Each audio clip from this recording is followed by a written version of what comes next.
নমস্কাৰ মাইনুজেনী বিশেষ অনুষ্ঠান পলিটিকালৈ মই প্ৰণয় বৰদলৈ আপোনালোকক জনাইছোঁ স্বাগতম। আজিৰ পলিটিকাৰ এজন বিশেষ মানুহ, তেওঁ একেদৰে অধিবক্তা আৰু তেওঁৰ ৰাজনীতিবিদ। তেওঁ বৰ্তমানৰ যিটো পৰিচয় অধিবক্তা হিচাপে তেওঁ খ্যাতি অৰ্জিছে আৰু ৰাজনীতিবিদ হিচাপেও তেওঁ দক্ষতা প্ৰদৰ্শন কৰিছে। মই তেখেত আছে, তেওঁক আপোনালোকৰ সৈতে পৰিচয় কৰাই দিয়াৰ প্ৰয়োজন নাই। আমাৰ সৈতে আছে বিজন মহাজন, গুৱাহাটী উচ্চ ন্যায়ালয়ৰ জ্যেষ্ঠ অধিবক্তা। মই বিজন মহাজনৰ পৰা পোনে পোনে এই কথা জানিব মন গৈছে যে বিজন মহাজনে নিজকে অধিবক্তা বুলি চিনাকি দিবলৈ ভাল পাব নে ৰাজনীতিবিদ বুলি পেলাই পৰিচয় দিবলৈ ভাল পাব? নিশ্চিতভাৱে মই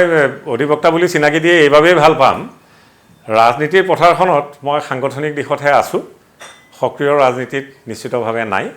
আৰু অধিবক্তা হিচাপে চিনাকি দি মোৰ পেচা আৰু পেচাটোৰ লগত মোৰ আত্মীয়তা আছে, সেইবাবে অধিবক্তা বুলিয়ে এই মুহূৰ্তত প্ৰশ্নটোৰ উত্তৰত চিনাকি দি ল'লোঁ ৰাইজৰ আগত।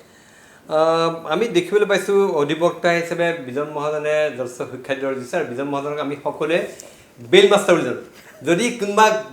খুব জটিল গোচৰ এটা হয়, তাত যদি বেইল ল'বলগীয়া হয়, তেওঁ সকলোৱে শৰণাপন্ন হ'বলগীয়া হয় বিজন মহাজনৰ। মই বিজন মহাজনৰ এই কথা জানিব বিচাৰিম যে বিজন মহাজনে বেইলৰ ক্ষেত্ৰত মাষ্টাৰ বুলি কাৰণে কৈছে যে বিজন মহাজনৰ হাতত যদি আপুনি বেইলৰ কিবা কেছ যদি অৰ্পণ কৰা হয়, বিজন মহাজনে আপোনাক যেনেকৈ ধৰক আদালতৰ পৰা বেইলটো উলিয়াই দিব পাৰে। মানে এই যাদুটো কি, মানে ন্যায়াধীশক কিবাকৈ মেনেজ কৰিব পাৰে নে বিজন মহাজনৰ কথা বতৰাই ন্যায়াধীশক আকৰ্ষিত কৰে নে যুক্তিয়ে পতিয়ন নিব পাৰে ন্যায়াধীশক, কোনটো সঁচা আচলতে? প্ৰথম কথাটো হৈছে মই আইনৰ ছাত্ৰহে, আৰু ক্ৰিমিনেল জাষ্টিচ ডেলিভাৰী ছিষ্টেমত বেইলৰ পৰাই প্ৰথম স্তৰ, তাৰ পৰাই ক্ৰিমিনেল জাষ্টিচ ডেলিভাৰী যিটো ছিষ্টেম তাৰ কাম কাজবিলাক আৰম্ভ হয়। আৰু দক্ষতা থকা বুলি ক'লে সম্পূৰ্ণ ভুল হ'ব। মই আজিও আইনৰ ছাত্ৰ, গোচৰবিলাক সকলো গোচৰে পঢ়া শুনা কৰি কৰা যায়। আৰু আদালতৰ মজিয়াত উপস্থিত থাকিলে কিহৰ বাবে কাৰ্যসিদ্ধি হয় আপুনি অনুমান কৰিব পাৰিব। মই দেখিছোঁ যে একদম জটিলৰ পৰা জটিলতৰ গোচৰ, য'ত এনেকুৱা হয় যে সাধাৰণতে এনেকুৱা হয় যে এইটো জামিন পোৱাৰ সম্ভাৱনা নাই বুলি অধিবক্তাই কৰি দিয়ে বা হাত এৰি দিয়ে, সেই হাত ধুই দিয়ে। সেই সময়ত যদি বিজন মহাজন যদি সেই গোচৰ লয়, সেই গোচৰত কিন্তু সেই দোষী তেওঁক উলিয়াই নিব পাৰে। বহু ঘটনা আছে। মই ইয়াৰ উত্তৰটো এনেদৰে কওঁ, মই বৰ্তমানৰ আইনৰ ছাত্ৰ, আৰু তাতকৈ ডাঙৰ কথা হৈছে this is a myth, this is absolutely a myth. আৰু প্ৰতিটো গোচৰেই আমি প্ৰফেচনেল মানুহ, আৰু আমাৰ গোটেই চেম্বাৰটোত আমাৰ প্ৰায় 19জনমান সহযোগী, সকলোৱে পঢ়া শুনা কৰি বস্তুখিনি আগবঢ়াই দিয়ে, আৰু সেইখিনি মোৰ যিটো সীমিত জ্ঞান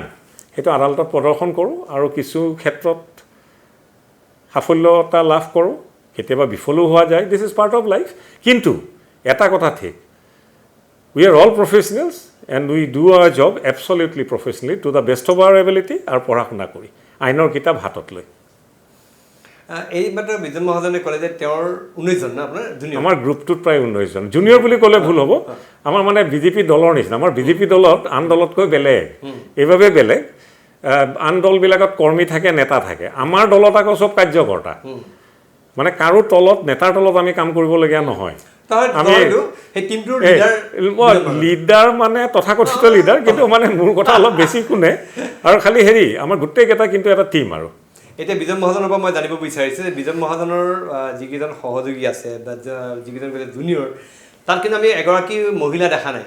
এই কথাটো কি, মানে ইয়াত আঁৰত কি, মানে বিজন মহাজনৰ নাৰী বিদ্বেষ, নাৰী ভীতি নে কিবা কেলেংকাৰী বুলি ভয় আছে? লগত দেখা নাই নহয়, আমাৰ তাত মহিলা মানে আগৰ পৰাই, এই সঁচা কথা ক'বলৈ গ'লে আমাৰ তাত কিয় পুৰুষ প্ৰধান হৈ আছে মই নাজানো। আৰু খালি আমাৰ কথাটো চেম্বাৰটো কিন্তু এবছলিউটলি ছেকুলাৰ। মোৰ যিজন আটাইতকৈ ডাঙৰ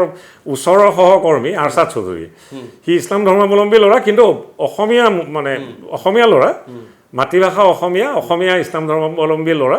আৰু বহুত কেইজন আসলাম খান আছে ইত্যাদি ইত্যাদি, সম্পূৰ্ণ ছেকুলাৰ ধৰ্ম। মহিলা কিয় নাই তাৰ উত্তৰটো মই মোৰ পৰিবাৰকে সুধিব লাগিব, এইটো মই দিব নোৱাৰিম। পৰিবাৰ ভয় কৰি নিদিয়াকৈ আছে নেকি কিবা কথা নেকি? দিছ ফাৰ এণ্ড ন' ফাৰ্ডাৰ, ইয়াতকৈ আগ নাবাঢ়িব। মই জানিব বিচাৰিম বিজন মহাজনৰ আৰু এটা বস্তু আমি দেখিছোঁ অধিবক্তা হিচাপে, যেতিয়াই কোনোবা এটা ঘটনাই সমাজত ব্যাপক প্ৰতিক্ৰিয়া সৃষ্টি কৰে, কুখ্যাত অপৰাধী বুলি চিহ্নিত হয়, সেইজনৰ কাৰণে কিন্তু বিজন মহাজনে তেওঁক আইনৰ সহায় দিবলৈ আগবাঢ়ি যায়। তেতিয়া সেই সময়ত বিজন মহাজনে সেই পপুলাৰ হেৰিটোৰ বিপৰীতে যায়, চেণ্টিমেণ্টৰ বিপৰীতে। সেইটো দেখিছোঁ নে? ইয়াৰ আমাৰ আইনগত কথা আছে। প্ৰথম কথা হৈছে সুপ্ৰিম কোৰ্টৰ বহুত অথৰিটি আছে এইবিলাকৰ যদি মই আৰু বৰ্ণনা দিবলৈ যাওঁ যে অমুকখন ল বুকত আছে ইত্যাদি ইত্যাদি এইটো বৰ সমীচীন নহ'ব এই মুহূৰ্তত কথাটো এনেকুৱা ধৰণৰ এজন অধিবক্তাই এজন যদি মোক্কেল আহে আৰু তেওঁ যিটো ফিজ বিচাৰে সেইটো যদি মোক্কেলজনে কয় যে মই দিব পাৰিম তেওঁ ব্ৰিফটো ৰিফিউজ কৰিব নোৱাৰে আৰু যদি ৰিফিউজ কৰে তো যদি অন্য কামত বিজি আছে এইটো বেলেগ কথা অন্যথাই তেওঁ যদি ব্ৰিফটো ৰিফিউজ কৰে সেইটো নিশ্চিতভাৱে বিধিৰ উলংঘন হ'ব আইনৰো উলংঘন হ'ব আৰু অধিবক্তাজন বিপদত পৰিব বহু কুখ্যাত অপৰাধীয়ে বিজন মহাজনৰ সহায় লৈ আশ্ৰয় লয় পইচা বেছি পাই কাৰণে বিজন মহাজনে তেওঁলোকৰ বেইলৰ কাৰণে আগবাঢ়ি যায় নেকি বস্তুটো এনেকুৱা কথা প্ৰফেচনেল মানুহ পইচা ল'বই লাগিব প্ৰফেশ্যন কিয় হৈছে ফিজৰ বিনিময়ত কাম কৰা ইয়াত কিছুমান কাম প্ৰবনও কৰা হয় নিশ্চিতভাৱে হয় সেইবিলাক পৰ্দাৰ আঁৰত থাকে প্ৰথম কথাটো হৈছে কোনোবা এজনে যদি এটা ব্ৰিফ লৈ আহে তেওঁ যিটো ফিজ বিচৰা যায় সেইটো যদি দিবলৈ তেওঁ ইচ্ছুক হয় ব্ৰিফটো ৰিফিউজ কৰিলে মই বিধি অসন্মত কাম কৰা হ'ব আৰু আইনৰ উলংঘন কৰা হ'ব তেতিয়া মোৰ বিপদ হ'ব সেইটো কোনো অধিবক্তাই সেইটো মোৰ ক্ষেত্ৰতে প্ৰযোজ্য নহয় প্ৰতিজন অধিবক্তাৰ ক্ষেত্ৰতে প্ৰযোজ্য আৰু সেইদৰে আমি জীৱনত আগবাঢ়ি গৈ আছোঁ সমাজৰ যেতিয়া কুখ্যাত অপৰাধী কেতিয়াবা আহে সেই সময়ত কুখ্যাত অপৰাধীৰ বহু সময়ত এনেকুৱা ঘটনা নিদৰ্শন আছে আপোনালোকৰ যে অধিবক্তা সমাজে তেওঁক বয়কট কৰিছে বা তেওঁৰ হৈ উকালি নকৰোঁ বুলি কয় এনেকুৱা ঘটনা বহু আছে কিন্তু বিজন মহাজনে কিন্তু কেতিয়াও সেই পক্ষত নাই নহয় ইয়াত প্ৰথম কথাটো হৈছে এনেকুৱা ধৰণৰ এজন কুখ্যাত অপৰাধী বুলি ক'লে যেতিয়া তেখেতক কৰায়ত্ব কৰি অনা হয় কুখ্যাত অপৰাধী ক'লে তাৰ কিন্তু সেইটো সাহিত্য শব্দ ব্যৱহৃত হয় কাগজত কলমৰে লেখি এইবিলাক ব্যৱহৃত হয় কিন্তু যেতিয়ালৈকে মানুহ এজন কনভিক্টেড নহয় ট্ৰাইলৰ অন্তত কনভিকশ্যন যেতিয়ালৈকে তেওঁ নহয়গৈ তেওঁ কুখ্যাত অপৰাধী বুলি কোৱাটো কিমান সমীচীন সেইটো সময়ে উত্তৰ দিব ৰাইজে উত্তৰ দিব আপুনিও চাগে গম পাইছে কিদৰে কি উত্তৰ তাৰ হ'ব কথাটো এনেকুৱা ধৰণৰ মানুহ এজন যেতিয়া বেমাৰ হয় ডক্টৰৰ তাত যায় যিমান কঠিন ৰোগ নহয় ডক্টৰজন তেওঁ চিকিৎসা সেৱা আগবঢ়াবলৈ বাধ্য আইনী দিশৰ পৰা আইনৰ ছাত্ৰ হিচাপে আমিও এজন ব্যক্তি যদি আহে তেওঁ ক্ৰিমিনেল গোচৰত নিমজ্জিত হৈ থাকিব পাৰে যিমান বিয়াগুং ক্ৰিমিনেল গোচৰ নহওক কিয় কিন্তু তেওঁক আইনী সাহায্য দিবলৈ পেছাগতভাৱে আমি দায়বদ্ধ this is as per the constitution of India as per the law of the land and as per various authorities of the apex court সেইকাৰণে বিজন মহাজনে কেতিয়াবা কুখ্যাত অপৰাধ মানে কুখ্যাত বুলি আকৌ কৈছোঁ বাৰু এনেকুৱা জঘন্য অপৰাধ বুলি কেতিয়াবা তেনেকুৱা অপৰাধীক সুৰক্ষা দিবলৈ বিজন মহাজনে পিছ নোহোকে মোৰ আজি বৰ ভাল লাগিছে এটা কথাত মই বুলি নহয় কোনোজন অধিবক্তাই পিছ নোহোকে খালি এইখিনিতে এটা কথা এই মিডিয়াৰ কথাটো যে ক'লে মই বৰ ভাল লাগিলে সেইকাৰণে মই আদালতত যিমান মানে মুকলিমূৰীয়াকৈ থাকোঁ আজি আপোনাৰ আগত কিন্তু মই সিমান মুকলিমূৰীয়াকৈ থকা নাই কাৰণ আপোনালোকৰ ট্ৰাইলটো কেতিয়াবা বিধি অসন্মতও হৈ যায়তো সেইকাৰণে মই বিৰাট মানে ভীতিগ্ৰস্ত আৰু বৰ সাৱধানতাৰে আপোনাৰ প্ৰশ্নবিলাকৰ উত্তৰ দিছোঁ বিজন মহাজনে সদায় লোকক জেৰা কৰে আজি বিজন মহাজনক আমি জেৰা কৰি চেষ্টা কিন্তু আপুনি উকিল হ'লে কিন্তু একথা খালে হয় আমিয়ে নাইকিয়া হ'লে থাকে এতিয়া মই বিজন মহাজনৰ পৰা জানিব বিচাৰিছোঁ এইবিলাক কথাও কিন্তু বিজন মহাজনৰ কাৰণে সম্ভৱ অন্য ক্ষেত্ৰত হয়তো নহয় বিজন মহাজন এজন জ্যেষ্ঠ মই জ্যেষ্ঠ কিন্তু ডেডিকেটেড চিনিয়ৰ নহয় দেই বিজেপি তেওঁ আছে আজি দীৰ্ঘদিন ধৰি তেওঁ দলটোৰ মুখপাত্ৰ বৰ্তমান মুখপাত্ৰ নহয় মই কৈছোঁ তেওঁ দলটোৰ মুখপাত্ৰ আছিলে পূৰ্বতে তেওঁ অসম গণ পৰিষদ দলত আছিলে এতিয়া বৰ্তমান বিজেপিত আছে তেওঁ দলটোৰ মুখপাত্ৰৰ দায়িত্বত আছিলে আৰু এতিয়া বৰ্তমান লিগেল চেলৰ কনভেনৰ এতিয়া বহুত দায়িত্বত আছে কিন্তু মই দেখিবলৈ পাইছোঁ বিজন মহাজনে ৰাজনীতি পথাৰত আছে যদিও নিৰ্বাচনত প্ৰতিদ্বন্দ্বিতা কৰাৰ কেতিয়াও দেখা নাই মই এই কথা জানিব বিচাৰিছোঁ বিজন মহাজনৰ ৰাজনৈতিক অভিলাষ আছে নাই কিহৰ কাৰণে ৰাজনৈতিক দলত আছে ৰাজনীতি যোনে কৰে তেওঁ ৰাজনৈতিক নিশ্চিতভাৱে উত্তৰণৰ বাবে চিন্তা চৰ্চা কৰে মোৰ বিষয়বস্তুটো অলপ সুকীয়া বুলি মই এইবাবে ভাবোঁ যে আদালতৰ মজিয়াখনত মই কাম কৰি আছোঁ আৰু কিছু বছৰ সম্ভৱতঃ মই আদালতৰ মজিয়াখনত কাম কৰি থকাটোৱে কাম্য এইবাবে মোৰ 19জন সহযোগী 19টা ঘৰ 19খন গাড়ী সকলো আমি টিম ৱৰ্ক হিচাপে আগবাঢ়ি আছোঁ আৰু এই সময়ছোৱা আদালতৰ মজিয়াখনত কাম কৰি যিটো আনন্দ পোৱা যায় আৰু কিছু বছৰ মই আদালতৰ মজিয়াখনত থাকিলে সম্ভৱতঃ আইনৰ ছাত্ৰৰ পৰা উত্তৰণ হৈ আচল ৰূপত এজন অধিবক্তা হ'ব পাৰিম সেইকাৰণে কিছু সময় আৰু আদালতৰ মজিয়াত মই দিয়া ভাল আৰু সেইবাবে দলৰ সাংগঠনিক দিশত কাম কৰি থাকিব পাৰিলেই যিদৰে বৰ্তমান আছোঁ, মই অত্যন্ত সুখী। এতিয়া আপুনি বিজন মহাজন যিখিনি কথা ক'লে যে তেওঁ কৈছে অধিবক্তা আৰু তেওঁ অধিবক্তা আছে আদালতত দোষী প্ৰমাণিত হোৱালৈকে তেওঁ কোনো পক্ষ নলয়, কিন্তু কিহৰ কাৰণে তেওঁ ৰাজনৈতিক দলত পক্ষ লৈছে? তেওঁ কিহৰ কাৰণে তেওঁ বিজেপিত গ'ল বা পূৰ্বতে তেওঁ অগপত আছিলে? তেওঁৰ ৰাজনৈতিক অন্য অভিলাষ নাই? অগপত মই আছিলোঁ, নিশ্চিতভাৱে আঞ্চলিকতাবাদত বিশ্বাসী। বিজেপিলৈ আহিলোঁ এইবাবে যে ৰাষ্ট্ৰীয়তাবাদতো মই বিশ্বাসী আগৰ পৰাই আছিলোঁ, কাৰণ এজন ভাল আঞ্চলিকতাবাদী ব্যক্তি হ'লেহে তেওঁ এজন ভাল ৰাষ্ট্ৰীয়তাবাদী ব্যক্তি হ'ব এইবাবেই পাৰে। কাৰণ অসমৰ উন্নতি, সৰ্বাংগীন উন্নতি যদি মই চিন্তা কৰোঁ, তেতিয়াহে মই ভাৰতবৰ্ষৰ সৰ্বাংগীন উন্নতি চিন্তা কৰিব পাৰিম। আৰু সেইবাবেই মই ভাবোঁ এজন ব্যক্তি বিশেষ আঞ্চলিকতাবাদত বিশ্বাসী হৈও ৰাষ্ট্ৰীয়তাবাদত এইবাবেই বিশ্বাসী হ'ব লাগিব, কাৰণ অসমৰ উন্নতিয়েই, মইতো অসমত থাকি এই মুহূৰ্তত ভাৰতবৰ্ষৰ আন প্ৰান্তৰ উন্নতিৰ কথা চিন্তা কৰিব নোৱাৰোঁ। মই অসমৰ উন্নতিৰ কথাই চিন্তা কৰিম, কিন্তু তাৰ লগতে চিন্তা কৰিব লাগিব দেশৰ সাৰ্বভৌমত্বতা, ছভৰেইনিটি ইত্যাদি ইত্যাদি এই দিশবিলাক। আৰু সেইবাবে এজন ভাল অসমীয়া হ'লেহে এজন ভাল ভাৰতীয় হ'ব পাৰি, এজন ভাল আঞ্চলিকতাবাদী অসমীয়া হ'লেহে এজন ভাল ৰাষ্ট্ৰীয়তাবাদী ভাৰতীয় হ'ব পাৰি। সেইটো মোৰ চিন্তাধাৰা। অসম গণ পৰিষদ দল আঞ্চলিকতাবাদী বিশ্বাসী এটা দল, সেই দলটো আপুনি কিয় দলটো ত্যাগ কৰিবলগীয়া হ'ল? নহয়, আঞ্চলিকতাবাদী দল নিশ্চিতভাৱে ৰাজনৈতিক সুবিধাবাদ চাওক, কাৰ দৃষ্টিভংগীত কি ভাবে সেইটো তেওঁৰ বিষয়বস্তু। মোৰ দৃষ্টিভংগীত মই অগপৰ পৰা বিজেপিলৈ অহাৰ একমাত্ৰ এটা কাৰণ আছিল, সেইখিনি সময়ত বৰ্তমানৰ ভাৰতৰ প্ৰধানমন্ত্ৰী মোদী ডাঙৰীয়াৰ প্ৰতি আকৃষ্ট হৈ, আৰু অগপ দলতো নিশ্চিতভাৱে গণতন্ত্ৰ আছে। খালি মই কওঁ আমাৰ দলটো ইয়াতকৈ বেছি আপুনি নুসুবিধা, কিন্তু বেলেগক মই দোষাৰোপ কৰিব লাগিব, সেই পৰ্যায়লৈ মই আগবাঢ়ি নাযাওঁ। বিজেপি দলৰ আটাইতকৈ ডাঙৰ কাম কৰাৰ ইয়াত সুবিধা এইবাবেই আছে, ইয়াত কোনো কৰ্মী নাই। মই এজন দলৰ কাৰ্যকৰ্তা, মোৰ নেতাজনৰ দলৰ এজন কাৰ্যকৰ্তা। ইয়াত সমিল মিলেৰে আগবাঢ়ি যোৱা যায়, আৰু সেইবাবে মোদী ডাঙৰীয়াই কৈছে যে BJP is a party with a difference. ইয়াত কাৰ্যকৰ্তা আছে, কৰ্মী নাই। নেতা থাকিব পাৰে, তেওঁলোকো কাৰ্যকৰ্তা, সকলোৱে সমিল মিলেৰে আগবাঢ়ি যায়। আৰু সেইকাৰণে আমাৰ যিটো পৰিৱেশ বিজেপি দলত, সেইটো সম্ভৱতঃ আন কোনো দলত ভাৰতবৰ্ষত থাকিব নোৱাৰে। কাৰণ this is a party with a difference only because of one reason, যে ইয়াত কাৰ্যকৰ্তা আছে, নেতা নাই, সকলোৱে সমিল মিলেৰে কাম কৰি দলৰ উত্তৰণৰ হকে কাম কৰে। আৰু এই দলৰ আটাইতকৈ ডাঙৰ এটা কথা, এইখিনি মই কাইণ্ডলি কৈ লওঁ, সেইটো কোনো দলৰে নাই। কিন্তু এতিয়া আকৌ আপুনি স্পষ্ট কৰি নিদিব মানে অগপৰ আছে নে নাই, তেতিয়া আপুনি, কাৰণ এতিয়া মোতকৈ ভাল মানে যিদৰে ওকালতি আৰম্ভ কৰিছে, মই চিন্তিত হৈ গৈছোঁ। আপোনাক খালি মই ইয়াৰ উত্তৰটো এইদৰে দি থৈ দিওঁ। বিজেপি দলৰ আটাইতকৈ ডাঙৰ কথাটো হৈছে,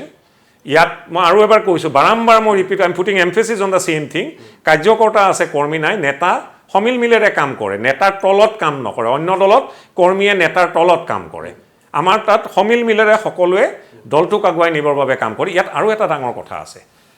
আজি এই দলত আহি মই স্পষ্টতাৰে ক'ব পাৰোঁ, দৃঢ়তাৰে ক'ব পাৰোঁ, আত্মবিশ্বাসৰে সৈতে ক'ব পাৰোঁ যে আজি সংকটৰ যদি সময় আহে, প্ৰথমে মই কাৰ কথা চিন্তা কৰিম? প্ৰথমে মই দেশখনৰ কথা চিন্তা কৰিম। সেই শিক্ষাটো এই দলত থাকি মই পাইছোঁ। তাৰ পিছতে দ্বিতীয় স্থান পাব মোৰ পাৰ্টীয়ে, আৰু মোৰ ব্যক্তিগত উত্তৰণৰ যিটো চিন্তা চৰ্চা,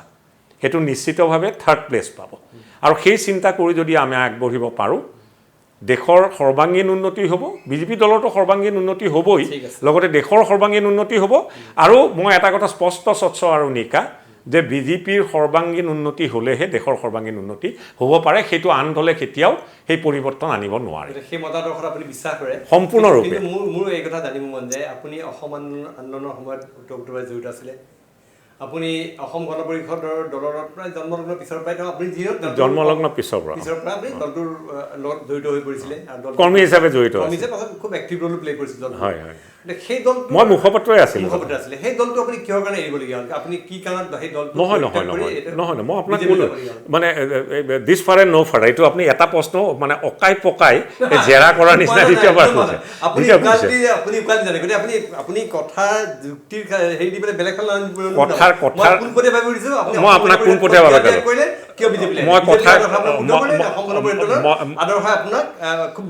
মই কথাৰ মায়াজাৰেৰে আগবাঢ়িব বিচৰা নাই। এটা কথা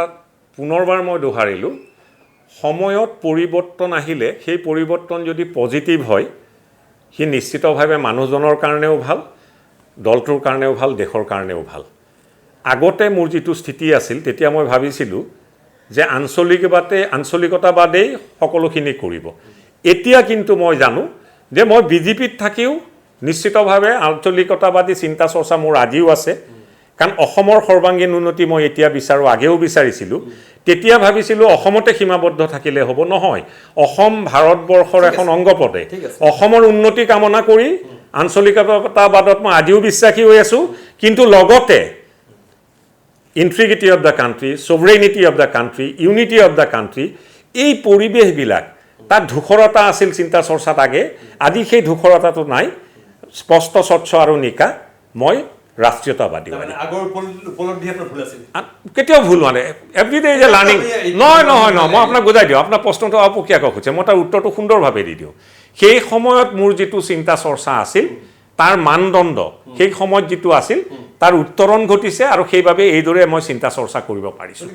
আগৰ চিন্তা চৰ্চা আৰু আজিৰ চিন্তা চৰ্চাৰ মাজত কোনো ব্যতিক্ৰম নাই, দুইটাৰ মাজত সামঞ্জস্য আছে, আৰু সেইবাবে আটেই স্থিতিত মই উপলব্ধ হৈছোঁ।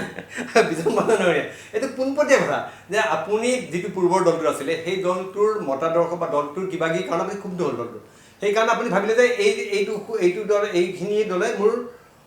ৰাজনৈতিক উত্তৰণ হওক বা অন্য দিশত এয়া হওক সহায় কৰিব, সেইকাৰণে মই আপোনাক কথা মই তাৰ উত্তৰটো সুন্দৰভাৱে দি দিওঁ। শূন্য হৈ যে দল ত্যাগ কৰিব লাগে তাৰ কোনো কথা নাই। সেই আগৰ অগপ দলৰ যি নীতি আদৰ্শ আছিলে সেই নীতি আদৰ্শখিনি অসমৰ সৰ্বাংগীন উন্নতিৰ কথা চিন্তা কৰিছিল অগপ দলে, বিজেপিয়ে তাকে কৰিছে। তাৰ লগতে ভাৰতবৰ্ষৰ মূৰ খুঁটিৰ লগত একেলগে আমি অগ্ৰগতি লাভ কৰিছোঁ ৰাষ্ট্ৰীয়তাবাদত বিশ্বাস কৰি, এইবাবেই that we are much more bothered today regarding the sovereignty, integrity and unity of the country. It is to be, these are all things which are to be respected at all costs, আৰু সেইবাবেই কৈছোঁ BJP দলৰ প্ৰধান নীতি দেশ প্ৰথম, দল দ্বিতীয়, ব্যক্তিগত উত্তৰণৰ চিন্তা চৰ্চা তৃতীয় স্তৰত। ঠিক আছে, কিন্তু বিজন মহাজনে বেইলৰ কাৰণে যেতিয়া আবেদন জনায় যুক্তি দৰ্শাই আদালতত ন্যায়াধীশ পতিয়ন যায়, কিন্তু মই বিজন মহাজনৰ যুক্তিত পতিয়ন যাব পৰা নাই। নিশ্চিতভাৱে নহয় নহয় মই তাৰ উত্তৰ মই দি দিম। নাই নাই মই তাৰ উত্তৰ নাই নাই সুন্দৰ সুন্দৰ নাই নাই নাই নাই একেবাৰে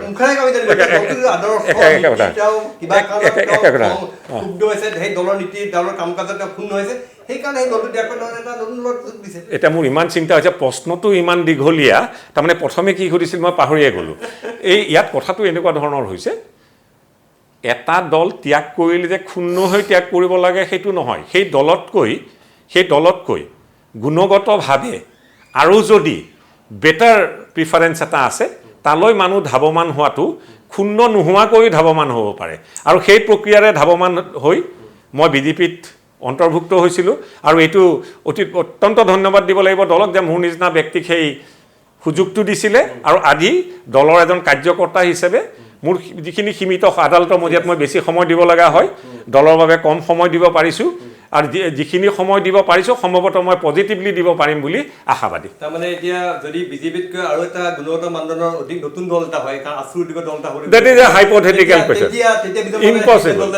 ইম্পচিবল। প্ৰথম কথা হৈছে বিজেপি এনে এটা দল যি দলে অসমৰ সৰ্বাংগীন উন্নতি কামনা কৰে ভাৰতীয় প্ৰেক্ষাপটত, আৰু সেইবাবে বিজেপিতকৈ আন দল কেতিয়া ভাল দল ওলাবই নোৱাৰে। That is a hypothetical question. I just reject that question at the threshold because of the reason প্ৰশ্নটো অবান্তৰ, এনে পৰিস্থিতিৰ উদ্ভৱ হ'ব নোৱাৰে, আৰু বিজেপিতকৈ ভাল দল ভাৰতবৰ্ষত কাহানিও সৃষ্টি হ'ব নোৱাৰে। বিজন মহাজনে আদালতত যিদৰে যুক্তি দিয়ে তেনেকুৱা যুক্তি দিছে, মই এই কথা মই আচৰিত দিছোঁ এইকাৰণে যে বিজন মহাজনে যিটো দল ত্যাগ কৰি তেওঁ ওলাই আহিলে, আৰু সেই দলৰ স্বাৰ্থত বা সেই দল ৰক্ষা কৰিবলৈ তেওঁ আজি অধিবক্তা হিচাপে সেই দলৰ তেওঁ অধিবক্তা হৈছে। যদিও অসম গণ পৰিষদ দলত বহুসংখ্যক অধিবক্তা আছে, তেওঁলোকৰ দলৰ শীৰ্ষ বিষয়বদ্ধ অধিবক্তা আছে, কিন্তু সেই দলটো আচৰিত হৈছে বিজন মহাজনৰ, বিজন মহাজনৰ সেই দলটো ত্যাগ কৰি ওলাই বিজেপি জইন কৰিছে। নাই নাই কাৰণ আজিৰ তাৰিখত আজি যিটো অসম গণ পৰিষদ দলৰ সভাপতি পদৰ যিটো নিৰ্বাচন বা সেই যিখন অধিৱেশনখনৰ কাৰ্যাৱলী খাৰিজ কৰি ছেছন ন্যায়াধীশে ৰায় দিছে, আৰু এই ক্ষেত্ৰত অগপ দলৰ অধিবক্তা আছিল বিজন মহাজন। ইয়াত কথাটো এনেকুৱা, অগপ দলত মোতকৈ মেধাসম্পন্ন বহুতো ব্যক্তি আছে, নিশ্চিতভাৱে আছে, অধিবক্তাও আছে। মোক এটা দায়িত্ব দিছে সভাপতিয়ে, কাৰ্যকৰী সভাপতিয়ে ইত্যাদি বা দলে, তাক যাতে মই নিয়াৰিকৈ পালন কৰিব পাৰোঁ সেই চেষ্টাত মই ব্ৰতী হৈ আছোঁ আৰু এই গোচৰটোত অগপৰ স্থিতি সম্পূৰ্ণ মজবুত আজি যি ৰায়দানৰ কথা আপুনি কৈছে সেই ৰায়দানটো আদালতে দেৱানী আদালতে যি দিছে সেই ৰায়দান দিয়াৰ সময়ত কিন্তু অগপৰ পক্ষক শুনি পেলাই সেই ৰায়দান দিয়া নাই তাৰ প্ৰতিলিপি যি চাৰ্টিফাইড কপি হুকুমৰ মোৰ হাতত আহি পোৱা নাই চেম্বাৰত যাই নিশ্চয় পাম পঢ়া শুনা কৰিম আৰু পঢ়া শুনা কৰি আমাৰ যিটো আইনী টীম আছে তাৰপিছত আগৰ যুদ্ধখনত অগ্ৰসৰ হ'ম আৰু এই গোচৰটোত অগপৰ বিৰুদ্ধে তৰা এটা অংশই তোলা যিটো গোচৰ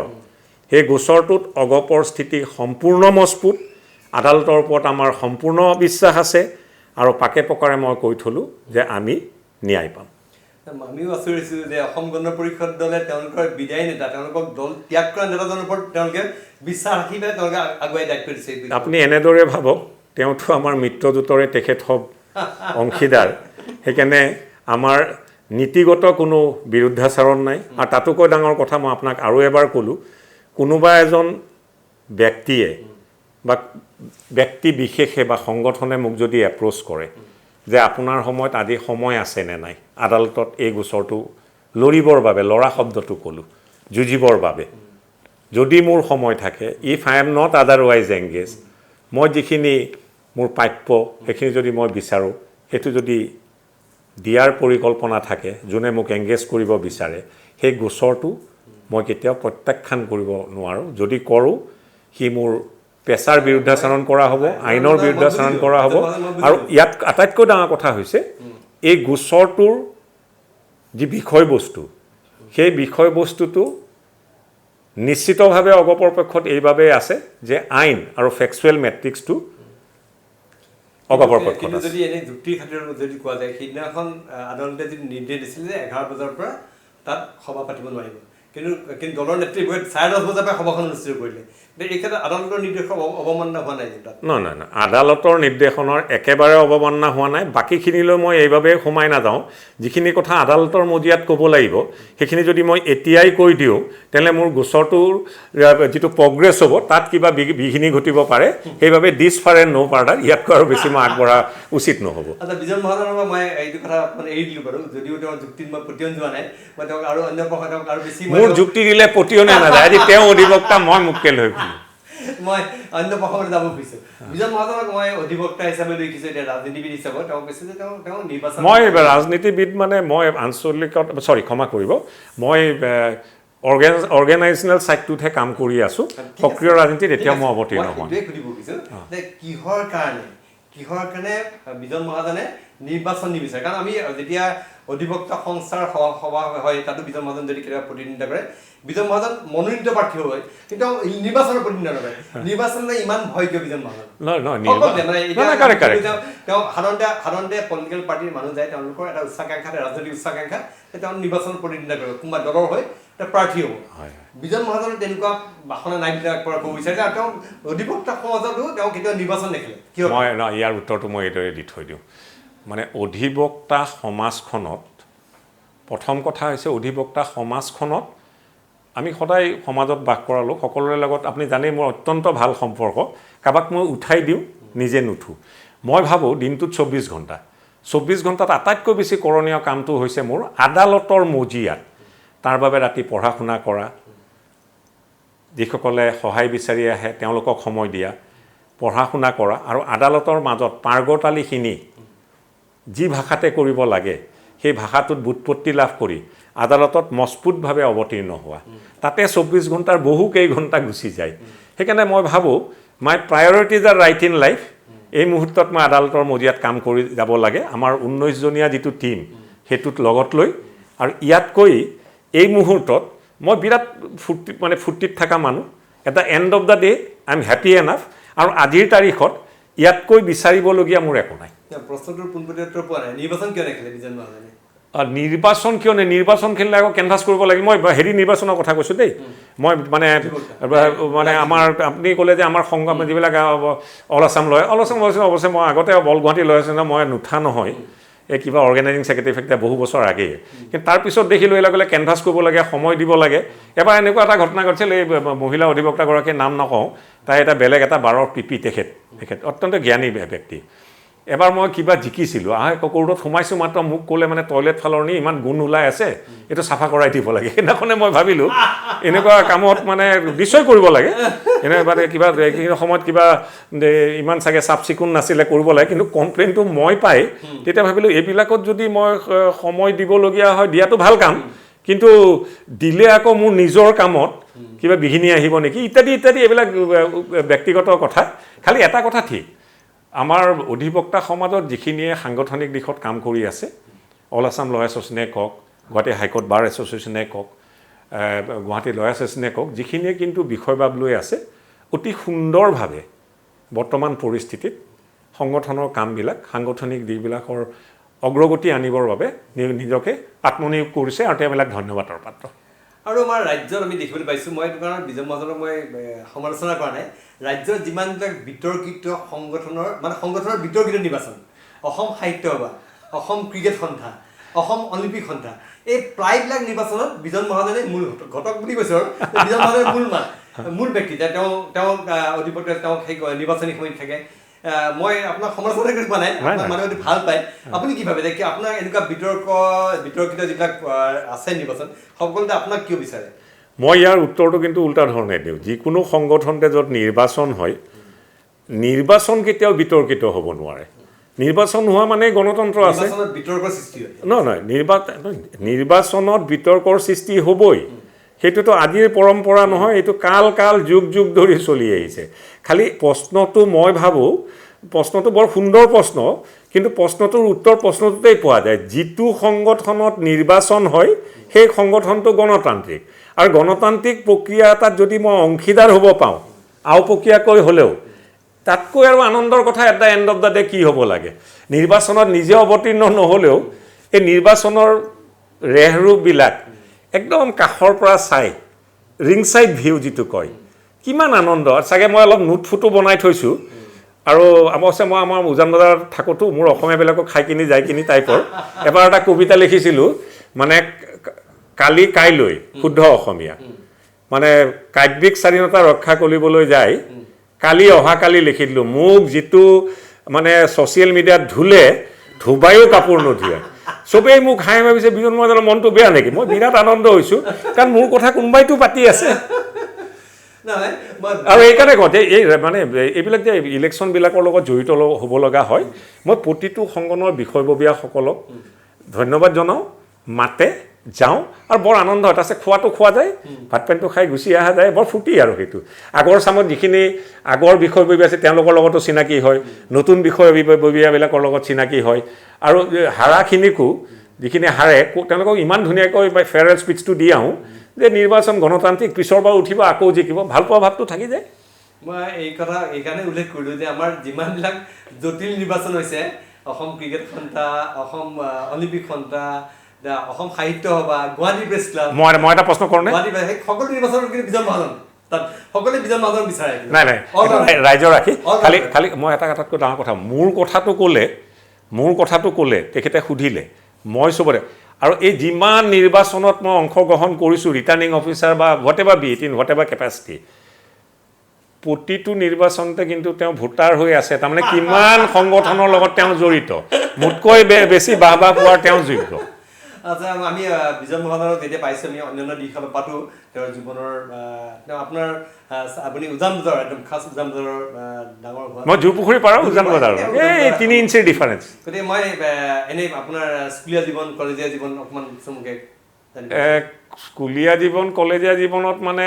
কিনো ক'ম আৰু তুমিতো জানাই আৰু উৎপতীয়া বুলি নকওঁ মোক চেং বুলি মাতিছে এইবিলাক কথা ক'লে বেলেগ হ'ব আৰু এতিয়া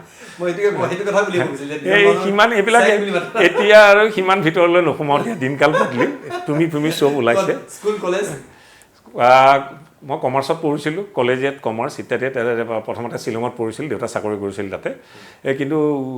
চেং বুলি মাতিছিল সেই বিষয়বস্তুলৈ এতিয়া নাযাওঁ আৰু অলপ মানে বিতৰ্কিত নহয় লাজ লগা কথা হ'ব কিয় কৈছিল ইত্যাদি খালি এটা কথা ঠিক যে আমাৰ উজান বজাৰৰ যিখন সমাজ এই সমাজখনৰ আটাইতকৈ ডাঙৰ কথা যে গুৱাহাটীৰ পুৰণি গুৱাহাটীৰ সমাজখন একেই প্ৰতিজন ব্যক্তিৰ লগত প্ৰতিখন ঘৰৰ আনখন ঘৰৰ লগত আত্মীয়তা আছিল এজনৰ বিপদ হ'লে আনজন আগবাঢ়ি যায় এতিয়াও বজাৰত যেতিয়া মাছটো কিনিবলৈ যোৱা যায় আমাৰ ভাষাত কৈ দিয়ে এইটো মাছ নিকিনিবি মানে চন ngা খাব নোৱাৰিবি তাৰমানে টেঙা খাব নোৱাৰিবি মাছটো অলপ পুৰণা লৰিছে ngা খাব নোৱাৰিবি তাৰমানে টেঙা খাব নোৱাৰিবি বেলেগ গম নাপায় আমি পাওঁ এইবিলাক ফুটি আছে আৰু কি কয় আপোনাক মাছ পিটিকিলে এইটো তাৰমানে মই বিজয় মহন্তৰ মুখে জানিব খুজিছোঁ নাই এইটো লৈ নোসোমা কাৰণ মোৰ নহয় সুন্দৰ কথা কয় খালি এই মই মানে মোৰটোতে সীমাবদ্ধ থাটো চৰচিত এইটো তাৰমানে মই মাছটো কিনিব গ'লতো মই টেঙা খাই ভাল পাওঁ আমাৰ জানে আৰু যিকেইটাই বিক্ৰী কৰে সেইকেইটা আমাৰ সমসাময়িক কাৰোবাৰ দাঁত গৈছে কিবা হৈছে হে চিগাৰেট খাই কয় চন এইটো নিকিনিবি দেই চন মানে ইংৰাজী কৈ দিয়ে সেইটো আমাৰ ভাষা আৰু ভাল লাগে ফুটি লাগি থাকে চন নিকিনিবি ngা খাব নোৱাৰিবি তাৰমানে ngা খাব নোৱাৰিতো কোনো কি ngা বস্তু বোলে তাৰমানে টেঙা খাব নোৱাৰিবি চৰ্টত কৈ দিয়ে সেইটো উজান বজাৰ ভাষা কিন্তু এটা ইণ্টাৰেষ্টিং কিন্তু খুব আমোদজনক কিন্তু আৰু তাত মানে চেন্স অফ হিউমাৰটো সাংঘাতিক আছে মানে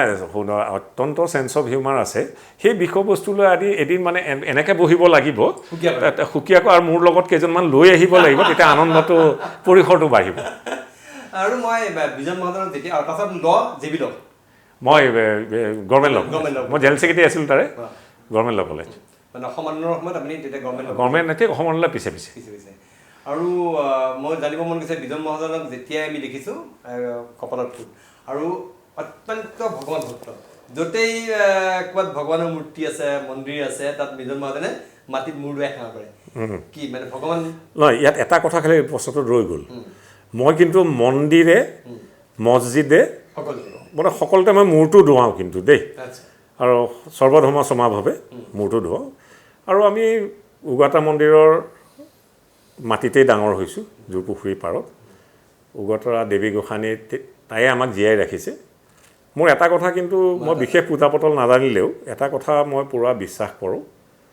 যে কোনোবা মনীষীয়ে কৈছিল যে ভগৱতীৰ বিনা অনুমতিত গছৰ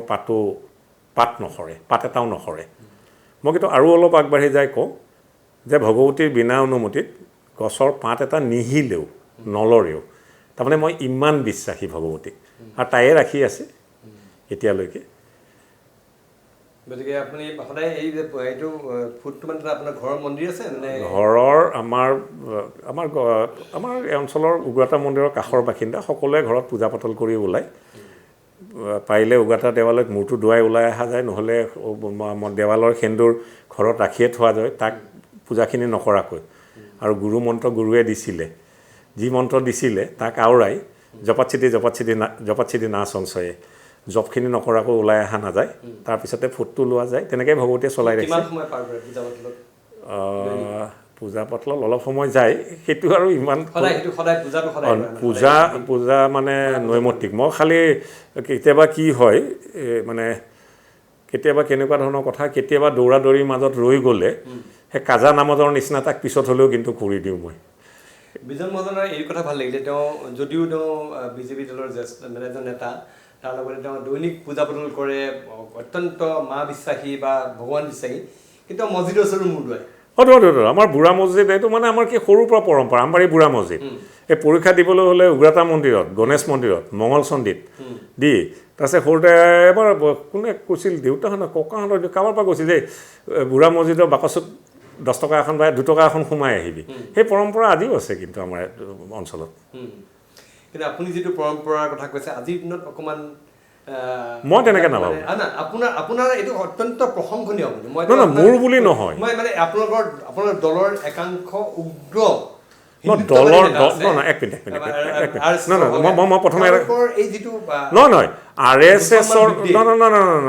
ইয়াতে সম্পূৰ্ণ মই এই প্ৰশ্নটো মানে এইবাবেই মই এনেকৈ ক'লোঁ মাজতে মাতি দিলোঁ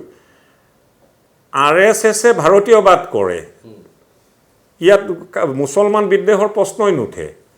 এইটোতো সম্পূৰ্ণ মানে বকৱাছ এনেকুৱা ধৰণৰ প্ৰশ্নই মই ডোণ্ট টেক ইট আদাৰৱাইজ সংঘই ভাৰতীয়বাদৰ কথা কয় ৰাষ্ট্ৰীয়তাবাদৰ কথা কয় কোনো ধৰ্মৰ বিৰুদ্ধে কেতিয়াও নকয় আৰু এইটো কথা যে বিজেপিৰ কোনোবা নেতাই কয় সেইটো মিছা কথা কোনোবা ব্যক্তি বিশেষে কোনোবা বেয়া কাম কৰিব পাৰে সেইটো হিন্দু ধৰ্মতো থাকিব পাৰে ইছলাম ধৰ্মতো থাকিব পাৰে খ্ৰীষ্টান ধৰ্মতো থাকিব পাৰে যি ব্যক্তি বিশেষেই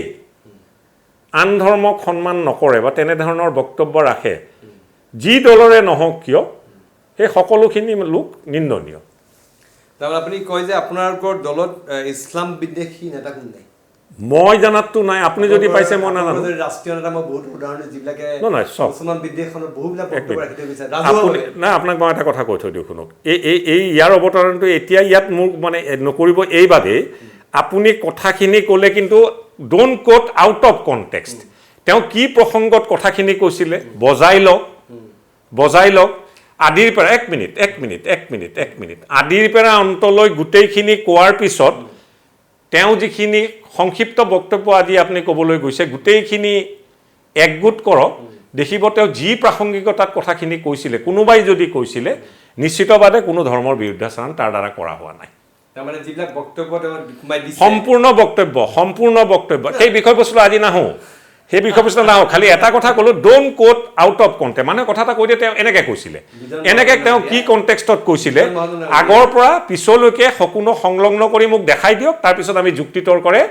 বিজন মহাজন ডাঙৰীয়া সেই কথাটোৰ অৱতাৰণা কৰোঁ আৰু অন্ত পেলাওঁ আপোনালোকৰ দলতে আছে বুলি কোৱা নাই এইটো কংগ্ৰেছ দলটো আছে আপোনালোকৰ দলটো আছে যে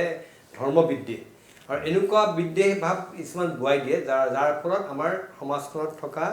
বিভিন্ন ধৰ্মাৱলম্বী লোকৰ মাজত তেওঁলোকৰ মাজত চিন্তাৰ কাৰণ উদ্বেগৰ কাৰণ হৈ পৰে বহু সময়ত আজি আপুনি যদিও কৈছে আপুনি ইমান প্ৰগতিশীল আপুনি কৈছে যে আপুনি বুঢ়া মছজিদতো মূৰ দোৱাই আপুনি এজন অত্যন্ত উগ্ৰ আপুনি মা ভক্ত এগৰাকী তাৰপিছত আপুনি কৈছে বুঢ়া মছজিদত মূৰ দোৱাই বহুত ডাঙৰ কথা আজিৰ দিনত এনেকুৱা ৰাজনীতিবিদ সকলোৱে লাগে কিন্তু মই আপোনাক পোৱা নাই কিন্তু আপোনাৰ দলত আছে একাংশ মই কেইজনমান মই এই একাংশ বুলি ক'লো মই কিন্তু এটা কথা কওঁ মই এইকেইজনৰ কাৰণেই মানুহৰ মাজত সন্দেহ হয়তো ইছলাম ধৰ্মাৱলম্বীসকলেও বহুত এই কাৰণে বিজেপিক সন্দেহৰ কৰিছে আপুনি দিছে যে তেওঁলোকে that is also a hypothetical question কোনোবাই ইছলাম ধৰ্মাৱলম্বীকে সন্দেহ চকুৰে যে চাই বুলি কোৱা গৈছে that is a hypothetical question আমাৰ দলৰ প্ৰধান নীতিয়ে হৈছে মোদী ডাঙৰীয়াই কৈছে সবকা সাথ সবকা বিকাশ ইয়াততো কোনো জাত পাত ধৰ্মৰ কথা নাই সবকা সাথ সবকা বিকাশ কোৱাই নাই মোদীটো ঠিকেই কৈছে কিন্তু বাকী আপোনালোকৰ একাংশ নেতা নহয় আজি মই উল্লেখ সত্যৰ নম্বৰ মই কথাটো এনেকৈ কওঁ যিকোনো ব্যক্তি বিশেষ যোন দলৰে নহওক কিয় ধৰ্মীয় অহিষ্ণুতাৰ কথা যদি কয় সি নিশ্চিতভাৱে নিন্দনীয় দিছ ফাৰ এণ্ড ন' ফাৰ্ডাৰ আমি বেলেগ টপিকলৈ আহোঁ এতিয়া বিজন মহাজনে অধিবক্তা হিচাপে এই মোৰ যুক্তিটো আঁতৰাই বেলেগ ফালে দিব খুজিছে না ক'লোৱে মই সত্য কথা এইটো that would be the best ঠিক আছে কিন্তু এই কথাও মানিব লাগিব যে আপোনালোকৰ দলৰ একাংশ নেতাই উগ্ৰ গুৰামী আছে মই এইটো কথাত কিন্তু মই একমত নহয় মই পোৱা নাই বৰ্তমানৰ প্ৰেক্ষাপটত মই তেনে লোক পোৱা নাই আপুনি যে প্ৰশ্ন কৰে অকল হিন্দু ধৰ্মাৱলম্বীৰ কথা কোৱা নাই ইছলাম ধৰ্মীয় একাংশ আছে ইছলাম ধৰ্মাৱলম্বীটো আছে গুৰামীৰ কথা কয় সেইখিনি আমাৰ যিখন সমাজ এটা আজি অসমৰ প্ৰেক্ষাপটত চাবলৈ গ'লে এটা কথা ঠিক যে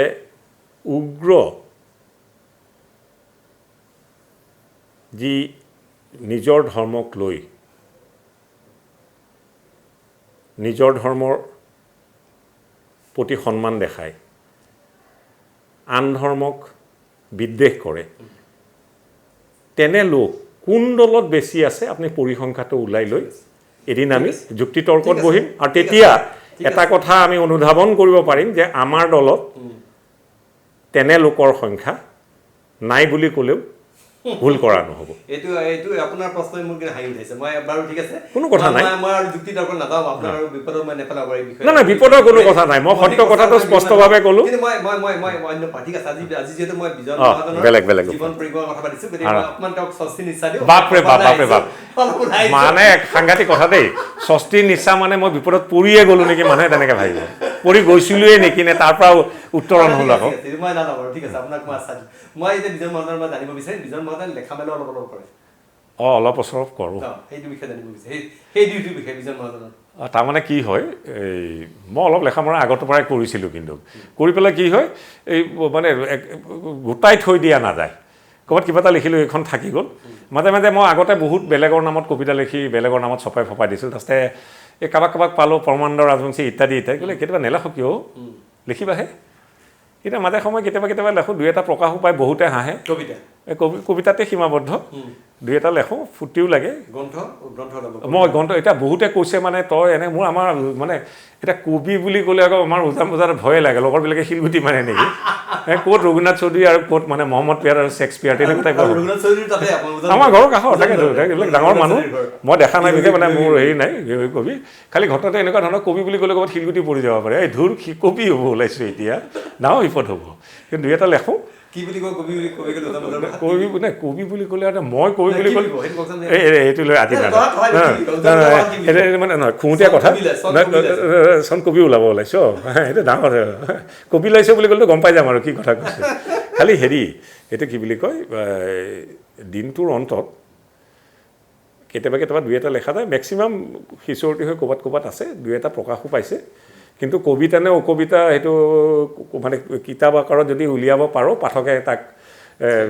মান্যতা দিব বা নিদিব এতিয়া কওঁতে হৈছে মোৰ মানে চব বস্তু পাণ দি দিলে মাইকেল জেকচন টাইপৰ বুজা নাই পাণ দি দিলে উঠি দিয়া যায়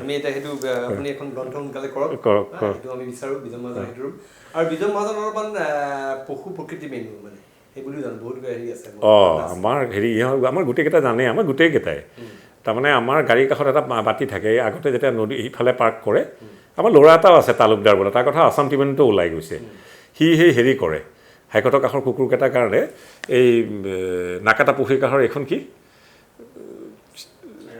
ৰেবতীৰ পৰা ইত্যাদিৰ পৰা গোটেই বোনছবিলাক হাড়বিলাক সংগ্ৰহ কৰি লৈ আহে তাৰ লগত বিস্কুট সানি অকণমান ঘৰৰ পৰা ভাত নিয়ে আমাৰ ঘৰত বেচেৰি তাই 16 বছৰমান বয়সত আজি প্ৰায় পষেকমান হৈছে তাই ঢুকুৱা মই যেতিয়া উগতা দেৱালত সেৱা কৰিব যাওঁ তাই আৰু লগত আৰু এজনী আছিল দুইজনীয়ে যাই কি কৰে মই চেনেলযোৰ বাহিৰত খুলি থৈ যাওঁ পূজা পতল কৰি তাহাঁতো সোমাই যায় একদম যাই তাৰপিছত দেউৰবিলাকৰ ৰুমত বহি মই আড্ডা মাৰি থাকোঁ তাহাঁতে ভাবিলে মালিক ক'ত বা হেৰাই কি কৰে এটা এপাত চেণ্ডেল মোক নাপায় চেণ্ডেলকেইপাত আনি ঘৰলৈ লৈ আহে তাৰ ফটো আছে কুকুৰ কুকুৰ পিয়াৰী ইহঁতে চবেই জানে আমাৰ গৌতমতে হেৰি আৰ্চাত চবেই জানে চাবলগীয়া চিন এপাতকৈ চেণ্ডেল লৈ আহে আৰু আমাৰ হাইকোৰ্টৰ কাষৰ কুকুৰকেইটাক খোৱা দিয়া তালুকদাৰ বোলা ল'ৰা এটা ই জোৰতত থাকে তাৰ কথা আছাম ট্ৰিবিউনতো লিখিছে সি সেই ৰেবতী ইত্যাদি কাষৰ পৰা হাড়বিলাক লৈ আনে তাৰ লগত বিস্কুট ভাঙা বিস্কুট সংলগ্ন কৰে ঘৰৰ পৰা ভাত অলপ লৈ আনি কুকুৰবিলাকক দি থাকিলে বৰ মানে চাব ভাল লাগে আৰু গাড়ীৰ তলত চবৰে প্ৰত্যেকৰে গাড়ীৰ তলত এটা বাতি থাকে মানে পানী মানে সুধে পানীটো কিহৰ কাৰণে কিবা ছুপাৰষ্টিশ্যন নেকি নহয় সেই কুকুৰকেইটা খাবৰ কাৰণে আৰু শনি দেওবাৰে সি আকৌ একদম বাইক চলায় তাৰ ধুনীয়া বাইক আছে বাইক চলাই বেগত বস্তু লৈ এই কুকুৰকেইটাক দি যায় লকডাউনৰ সময়তো দিয়াৰ ব্যৱস্থা কৰিছিল বিজয় মহাজনো এনেকৈ জীৱ জন্তুৰ প্ৰতি মানে মোৰ টান এটা আছে নথকা নহয় মই ইমান নকৰোঁ আমাৰ লগৰকেইটাই বেছি কৰে কিন্তু আত্মীয়তাটো আছে আৰু শেষত এতিয়া বিজয় মহাজনৰ আৰু ৰাজনৈতিক অভিলাষ মই ক'লোৱে নহয় কেইবছৰমান আৰু আদালতৰ মজিয়াত কাম কৰিলোঁ তাৰপিছত সেই দিনটো আহক প্ৰশ্নটো সুধিলে উত্তৰ দিম তেতিয়া আহিব পাৰে বিজয় মহাজন তেতিয়া নিৰ্বাচন everyday is a learning process আৰু অধিবক্তা হিচাপে বহুত বিলাক আজি বিজয় মহাজনে যথেষ্ট প্ৰগতি লাভ কৰিছে আৰু কি এই ক্ষেত্ৰত কিবা সপোন আছে নেকি মই এই পথাৰখন ইমান ডাঙৰ মই আজিও আইনৰ ছাত্ৰ মৃত্যুলৈকে আইনৰ ছাত্ৰ হৈ থাকিম কৰণীয় বহুত আছে এই প্ৰশ্নটো বঢ়িয়া এই যে PIL হয় এখন PIL কিন্তু মোৰ একদম মনত থাকি যাব এই 2016 সেইখনৰ পৰিসমাপ্তি ঘটিছিলে গুৱাহাটীৰ যথেষ্ট কেইজনমান বয়োজ্যেষ্ঠ অতি সন্মানীয় নাগৰিকে PIL এখন কৰিছিলে যে ৱাৰ মেমৰিয়েলটো তাত হ'ব নালাগে সৈনিক বোৰ্ডে বনাইছিলে মই ৰেছপণ্ডেণ্ট নম্বৰ 4 মোৰ এতিয়া মনে দীঘলীপুখুৰী পাৰৰ ৰেছপণ্ডেণ্ট নম্বৰ 4 হৈ মই এপিয়াৰ কৰিছিলোঁ যে তেওঁলোকে দীঘলীপুখুৰী ৱাটাৰ বডিটো এনক্ৰোচ কৰিছে আল্টিমেটলি দেখা গ'ল যে ৱাৰ মেমৰিয়েলখন হৈছিলে সংলগ্ন এটা গভৰ্ণমেণ্ট লেণ্ডত আৰু পিছত যেতিয়া ডিছপ'জ অফ হ'ল তাত এইটো কথাও কোৱা হ'ল যে ৱাৰ মেমৰিয়েলটো তাত হ'লে অসমৰ বিশেষকৈ গুৱাহাটীৰ ল'ৰা ছোৱালীবিলাকে আৰ্মিত জইন কৰাৰ আৰ্মি এয়াৰফ'ৰ্চ বা নেভিত জইন কৰাৰ স্পৃহাটো বাঢ়িব আগ্ৰহটো বাঢ়িব আৰু তাতোকৈ ডাঙৰ কথা মৃত জোৱানসকলৰ তেওঁলোকৰ যি দেশৰ প্ৰতি অৱদান আছিল যি আত্মবলিদান তেওঁলোকে দিলে সেই দৃষ্টিকোণৰ ফালৰ পৰা ৱাৰ মেমৰিয়েলখন অত্যন্ত কাম্য বুলি ক'লে আৰু ৱাৰ মেমৰিয়েলৰ ক্ষেত্ৰত যিখন PIL কৰিছিল তাক খাৰিজ কৰিলে কিয়নো ৱাৰ মেমৰিয়েলখনে দীঘলী পুখুৰীৰ পানীত কোনো ধৰণৰ বাধাৰ সৃষ্টি কৰা নাছিলে সেইটো সত্য হৈছে পাছত সেইটো সত্য আৰু এতিয়া হোৱা গোচৰৰ ভিতৰত ক্ৰিমিনেল এপিল ইত্যাদি বহুতো আছে অনুপ চেতিয়া চেতিয়াদা তেতিয়াৰ দিন বেলেগ আছিলে মুনিন মই সৰু গুৱাহাটী ছাত্ৰ সন্থাৰ পৰা মুনিনো আছিলে মুনিন নবিছ ইত্যাদি তেতিয়া পৰিৱেশ আছিল বেলেগ তেতিয়া এবাৰ অনুপ চেতিয়াক কিছুদিনৰ কাৰণে মানে সমাজৰ মাজলৈ একদম ওলাই আহিছিলে তেতিয়া এখন কিবা বিনয় তামুলী ছাৰৰ ঘৰৰ পৰা তেখেত গ্ৰেপ্তাৰ হৈছিলে বিনয় তামুলী ছাৰ জালুকবাৰী বিনয় তামুলী ছাৰৰ ঘৰৰ পৰাই নে ঘৰৰ কাষৰ পৰাই এনেকৈ গ্ৰেপ্তাৰ হৈছিলে সেই গোচৰটোত কিন্তু তেতিয়াই আমি একদম নতুন উকিল মই যুক্তি প্ৰদৰ্শন কৰি আছোঁ মেজিষ্ট্ৰেটৰ আদালতত ইংৰাজী ভাষা কওঁতে অনুপ চেতিয়াই তেতিয়া মোক কৈছিলে এই তই একথা খাবি কিন্তু কাম পালত ভালদৰে মন দিবি তাৰপিছত তেওঁ আকৌ নাইকিয়া হ'ল বাংলাদেশলৈ গ'ল ইত্যাদি এইবিলাক মনত থাকি যায় তাৰপিছত এতিয়া বহু আলফা নেতাৰ জামিন এটা সময়ত পৰিছিলে হয় সেইবিলাকত আমি জড়িত আছিলোঁ সেইখিনি সময়ত অসমৰ প্ৰায় অধিবক্তাই জড়িত আছিল তাৰ মাজত আমিও এটা ভূমিকা পালন কৰিছিলোঁ এই অভিনীল হত্যাকাণ্ডৰ যিটো কথা ক'লে অভিনীলৰ ক্ষেত্ৰত এটা কথা স্পষ্ট স্বচ্ছ আৰু নিকা যে মুঠ আছামী 48 জন এজন জুভেনাইল 47 জনে ট্ৰায়েল ফেচ কৰি আছে সেই 47 জনে কিন্তু আজিলৈকে জামিনত মুক্তি হৈ অহা নাই উচ্চ ন্যায়ালয়ত তেখেতসকলৰ পিতৃ মাতৃক অভিয়াৰ নীলৰ পিতৃ মাতৃক আমি ৰিপ্ৰেজেণ্ট কৰিছোঁ আৰু স্পেচিয়েল পাব্লিক প্ৰচিকিউটৰো অসম চৰকাৰে নিযুক্তি দিছে এই গোচৰটোত মুঠ 70 জনমান সাক্ষী আছে বৰ্তমানলৈ কিন্তু মাত্ৰ 19 জনহে এক্সামিন হৈছে আৰু প্ৰায় 50 জনমান এক্সামিন কৰিবলৈ এতিয়াও বাকী আছে এতিয়া ইংৰাজীত দুটা এডেজ আছে যে justice delayed is justice denied তাৰ লগতে আৰু এটা আছে জাষ্টিছ হাৰিড ইজ জাষ্টিছ বাৰিড এতিয়া এই 70 জন সাক্ষীৰ মাত্ৰ 19 জনকহে বৰ্তমানলৈ এক্সামিন কৰা হৈছে জেৰালৈ মাতা হৈছে ইত্যাদি এতিয়া কোনটো এডেজ প্ৰয়োগ হৈছে এই বিষয়বস্তুটোৰ ওপৰত সেইবিলাক চিন্তনীয় বিষয় ভাৰতীয় ইণ্ডিয়ান ক্ৰিমিনেল জাষ্টিছ ডেলিভাৰী ছিষ্টেমটোত বহুতো উত্তৰণ ঘটাবৰ থল আছে আৰু আহি থকা দিনবিলাকত সেইটো এদিন চাগে সম্ভৱ হ'ব এনে ভাৰতীয় ন্যায় ব্যৱস্থা সঠিক পথত গৈ আছে মই ভাবোঁ মানে আপোনাৰ ন্যায়ালয়ত অসংখ্য গোচৰ বিচাৰাধীন হৈ আছে অসংখ্য গোচৰ ইয়াৰ এবছলিউটলি কাৰেক্ট আটাইতকৈ ডাঙৰ কথাটো হৈছে delay in disposal of cases সেইটো আটাইতকৈ ডাঙৰ কালিমা ভাৰতীয় ন্যায়পালিকাৰ ওপৰত যিদৰে গোচৰবিলাক বছৰ ধৰি তাৰ কোনো পৰিসমাপ্তি ঘটা নাই সি নিশ্চিতভাৱে এটাই কথাই সূচায় যে ন্যায়পালিকাই এই দিশত যথেষ্ট কৰণীয় কৰিবলগীয়া আছে নতুন চিফ জাষ্টিছ আহে এবছৰ দুবছৰৰ কাৰণে থাকে মই সুপ্ৰিম কোৰ্টৰ কথা কৈছোঁ বা হাইকোৰ্টবিলাকত বহুত কৰিম বুলি ভাবি আহে কিন্তু ফেয়াৰিয়েল স্পীচৰ সময়ত কোনেও প্ৰশ্ন নুসুধে যে আপোনাৰ দিনত কিমানকেইটা গোচৰৰ পৰিসমাপ্তি ঘটিল এই বছৰ ধৰি একেটা ছিষ্টেমেই চলি আহিছে আৰু চলি থাকিলে কিন্তু এদিন চাগে বিদ্ৰোহৰ সৃষ্টি হ'ব সমালোচনা কৰাৰ থল আছে নিশ্চিত সমালোচনা নকৰিলে কোনো ইনষ্টিটিউচনৰে উত্তৰণ নহয় সমালোচনাটো খালি পজিটিভ সমালোচনা হ'ব লাগে যাতে সি কণ্টেম্পটৰ আওতাৰ ভিতৰত নপৰে আমি সামৰিব লাগিব সামৰাৰ আগতে বিজন মহাজনক মোৰ সুধিবলৈ মন গৈছে বিজন মহাজনৰ চাৰ্টৰ বুটাম সদায় দুটা বুটাম কেতিয়াও ওপৰৰ বুটাম নামাৰে কিহৰ কাৰণে বিজন মহাজন সেইটো আমাৰ উজান বজাৰৰ সকলোৰে স্বভাৱেই আচ্ছা যি হওক আমি উজান বজাৰৰ কথালৈ আকৌ পাতিম উজান বজাৰৰ কথালৈ পাতিম মা অগ্ৰতাৰা যি হওক ভাল লাগিলে এজন বৰ্ণিল এটা চৰিত্ৰ বিজন মহাজন ইতিমধ্যে কৈছোঁ যে তেওঁ বহু সময়ত যিটো মানে পপুলাৰ থিংকিং তাৰ বিপৰীতে যায় তেওঁ সেইটো আমি দেখিছোঁ যে বহুবিলাক গোচৰত তেওঁ পপুলাৰ যিটো পপুলাৰ হেৰি ঢৌ আছে ঢৌৰ বিপৰীতে যোৱা দেখিছোঁ আৰু তেওঁ এতিয়া বৰ্তমান অসম গণ পৰিষদ দলৰ এৰি তেওঁ বিজেপি দলত আছে বিজেপি দলৰ বিভিন্ন দায়িত্বত আছে তেওঁ যি নহওক আপোনাৰ ৰাজনৈতিক জীৱন অধিবক্তাৰ জীৱনৰ উত্তৰটো উন্নতি কামনা কৰিলোঁ আপোনাৰ লগত বহুবিলাক কথাত মোৰ ডিছপিউট আছে বহুতবিলাক কথাত তথাপিতো আপোনাক সদায় বিজন মহাজন য'ত থাকে তাতেই আৰু এটা আশীৰ্বাদ দিয়ক কৰোণা নোহোৱাকৈ যাতে আমি সকলো বাচি থাকিব পাৰোঁ মই সেইটো কথাই ক'লোঁ আজি মই টকশ্ব'টো কৰোঁতে মই নিজে মাস্কখন খুলি পেলাই কৰিলোঁ কিন্তু বিজন মহাজনে কিন্তু ক'লে মই কোনো কথাই মাস্ক নকৰোঁ তেওঁ ব্ৰত লৈছে আৰু সঁচাকৈ এইটো প্ৰসংগ কৰিব লাগে মই ভাবোঁ যে বিজন মহাজনে যিটো লৈছে এই মুহূৰ্তত আমি কোনো এইটো মাস্ক নোখোলাকৈ আচলতে থকা মই সেইকাৰণে তেওঁক আকৌ এবাৰ ধন্যবাদ জনালোঁ আপোনাৰ জীৱনৰ উত্তৰটো উন্নতি কামনা কৰি আৰু মই আমাৰ ভিডিঅ' জাৰ্নেলিষ্ট আশিক আৰু অজয়ৰ সৈতে মই প্ৰণয় বৰদলৈ আমাৰ বিশেষ অনুষ্ঠান পলিটিকাৰ পৰা বিদায় দিছোঁ মা অগ্ৰতাৰা